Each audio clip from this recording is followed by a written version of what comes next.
Hello, my friends. This is Nick from irishwhistle.com. The other day, I was working on this whistle, made a video, took some picture of it, shared it with you guys. And first thing everybody asked me was, what will it sound like in a low D? Because this one, I made it in a low B flat, working in the bass whistle register. Was working on making the low notes really strong, pure, and love this design that I came up with. You how those low notes are just nice, loud, very pure sounding.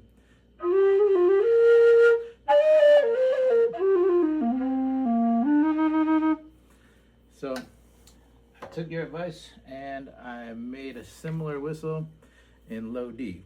So a little bit higher than the other one, but this is the most common key that everybody wants to play in.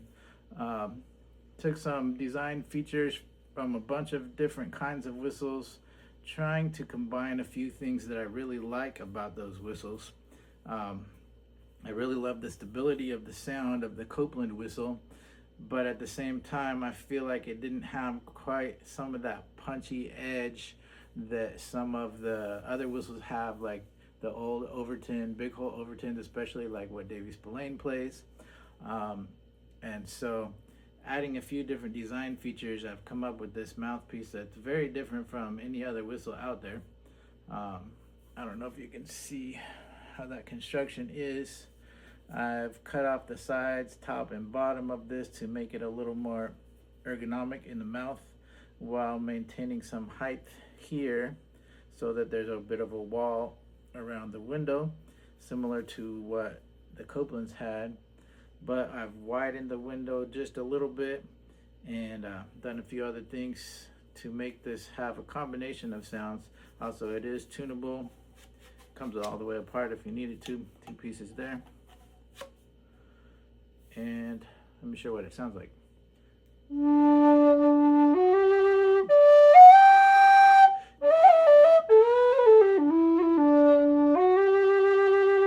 So I was really looking for that sound, that kind of cosmic drain pipe sound that has a really cutting, like bright edge to it. And also the ability to really lean into notes and get more than just the note, like get a lot of variance in tone in every note. So you have this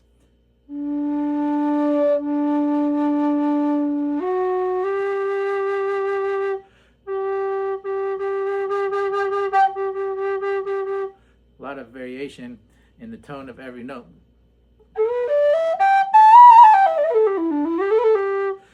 One thing that some of the aluminum whistles have, like the Overtons and the Goldies, is sometimes when you get into that second octave, you have to really push to get some of those notes out. And so that's something that I've had in all the whistles I've made, mostly play very easily up and all the way up to the third octave without straining very hard. I didn't want to lose that, but at the same time, I wanted to give that lower octave the punch that it needs.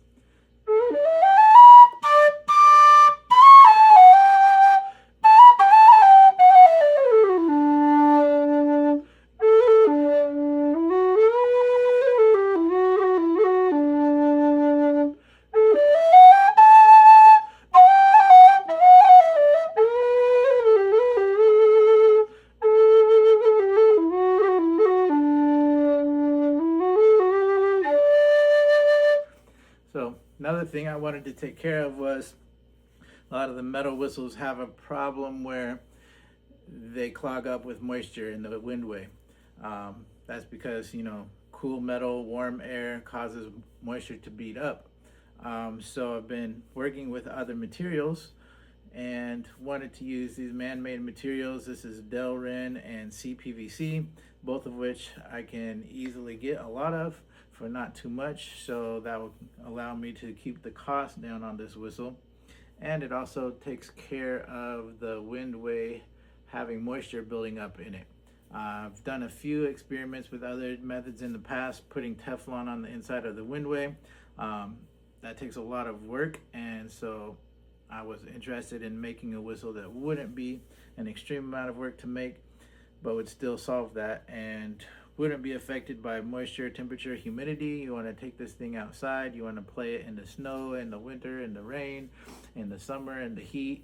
no matter where you are in the desert, it's going to play the same. And so that's something that I really wanted to keep. And I think I really solved quite a few of the issues that some whistles have with this design. And I'm really, really happy with the sound of it. And it just feels great. It plays great.